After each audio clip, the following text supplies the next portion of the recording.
Assalamualaikum warahmatullahi wabarakatuh. Selamat siang, Ibu Desya Kurnianti, SEMSI. Pada kesempatan kali ini, saya ingin mempresentasikan proyek manajemen risiko pribadi dan perencanaan proteksi asuransi. Dalam proyek ini, saya melakukan analisis risiko pribadi menggunakan pendekatan ICO 31000 untuk mengetahui risiko apa saja yang paling relevan dalam kehidupan sehari-hari, serta bagaimana strategi mitigasi dan proteksi yang sesuai. Nah, pada profil risiko data pribadi, saya sebagai mahasiswa dengan umur 20 tahun, berdomisili Depok, dan belum memiliki tanggungan finansial. Dana finansial pribadi masih bergantung pada orang tua. Pada profil risiko kondisi keuangan dan aset, kondisi finansial pribadi saat ini, saya masih bergantung pada penghasilan orang tua sebagai sumber utama pendanaan kebutuhan sehari-hari dan juga perkuliahan.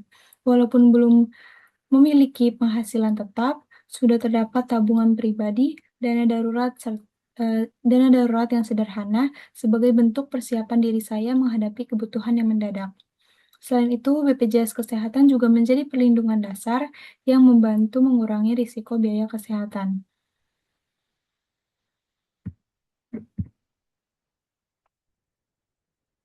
Pada identifikasi risiko awal, di sini saya mengidentifikasi risiko kesehatan, risiko penghasilan keluarga, risiko properti, serta risiko digital yang saya miliki saat ini hanyalah laptop dan juga smartphone, dan juga risiko kecacatan, serta risiko jiwa keluarga. Pada register personal, penilaian risiko dilakukan menggunakan metode likelihood dan impact untuk mengetahui tingkat prioritas setiap risikonya. Hasil penilaian risiko tersebut yaitu risiko kesehatan yang dinyatakan sangat tinggi, risiko properti dengan yang dinyatakan tinggi, risiko digital juga tinggi, serta risiko penghasilan yaitu sedang, risiko kecacatan juga sedang, serta risiko jiwa rendah, risiko kendaraan rendah, dan juga risiko tanggung gugat rendah. Nah, pada risk heat map di sini, risiko kesehatan yang saya dapat yaitu terdapat angka 16 yang dimana kemungkinan terjadinya cukup besar dan dampaknya tinggi karena dapat menimbulkan biaya pengobatan yang besar. Untuk risiko properti ini juga tinggi, kemungkinan terjadinya termasuk sedang kemungkinan terjadinya, tetapi dampaknya besar karena rumah merupakan aset utama keluarga. Lalu untuk risiko kerusakan ini eh, atau kehilangan laptop dan smartphone cukup mungkin terjadi dan dapat menghambat kegiatan kuliah. Untuk risiko penghasilan ini terdapat 10, yaitu kemungkinan terjadinya tidak terlalu tinggi, tetapi dampaknya besar terhadap kondisi ekonomi keluarga. Serta risiko kecacatan dapat memengaruhi kemampuan bekerja sehingga berdampak pada penghasilan keluarga. Lalu ada risiko jiwa, kemungkinan terjadinya itu rendah, tetapi dampaknya besar karena berkaitan dengan pencari nafkah utama keluarga. Lalu risiko kendaraan, risiko hanya risiko tersebut termasuk rendah karena belum memiliki kendaraan pribadi.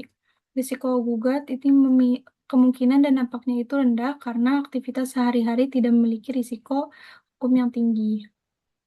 Nah, untuk rencana proteksi asuransi ini terdapat BPJS Kesehatan sebagai perlindungan dasar, lalu ada asuransi kesehatan tambahan, asuransi jiwa untuk orang tua, asuransi kecelakaan diri, dan juga asuransi properti rumah.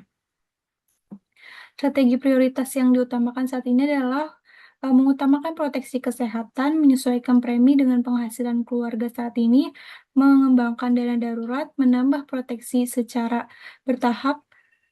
Nah, tahapan implementasinya itu dengan cara mempertahankan BPJS dan juga dana darurat yang dimiliki, menambahkan proteksi kesehatan tambahan, mempertimbangkan asuransi jiwa, serta menambahkan perlindungan properti, mengembangkan investasi dan juga kestabilan finansial. Pada refleksi dan pembelajarannya, melalui proyek ini, saya menjadi lebih memahami bahwa risiko dapat terjadi kapan saja dan memengaruhi kondisi finansial maupun aktivitas sehari-hari. Selain itu, saya juga menyadari bahwa pengelolaan risiko dan perencanaan proteksi penting dilakukan sejak dini, termasuk bagi mahasiswa dan juga anak muda.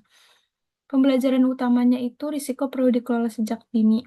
Asuransi merupakan bentuk proteksi finansial dan dana darurat sangat penting.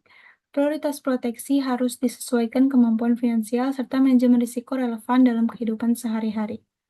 Mungkin itu saja yang bisa saya sampaikan. Terima kasih atas kesempatannya. Wassalamualaikum warahmatullahi wabarakatuh.